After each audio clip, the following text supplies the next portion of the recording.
বরিশাল পটুয়াখালী মহাসড়ক দিয়ে যারা চলাচল করেন, ঢাকা থেকে কুয়াকাটা পর্যন্ত অথবা বরিশাল থেকে পটুয়াখালী পর্যন্ত যারা চলাফেরা করেন, তারা এই স্টেশনটি সম্পর্কে আপনারা অনেকেই জানেন বা পরিচিত। স্টেশনটির নামটি হচ্ছে বাকেরগঞ্জ সিনেমা হল।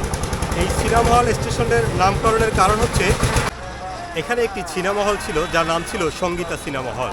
আর এই সঙ্গীতা সিনেমা হল 80 দশকের মাঝামাঝি এখানে প্রতিষ্ঠা হয়েছিল এবং যেটি 2011 সাল পর্যন্ত এখানে চলমান ছিল।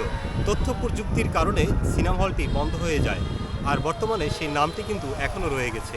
তাই 90 দশক বা 80 দশকের যারা আছেন তারা হয়তো এই সিনেমা হলটির সম্পর্কে আপনার কোনো স্মৃতি বিজড়িত আছে।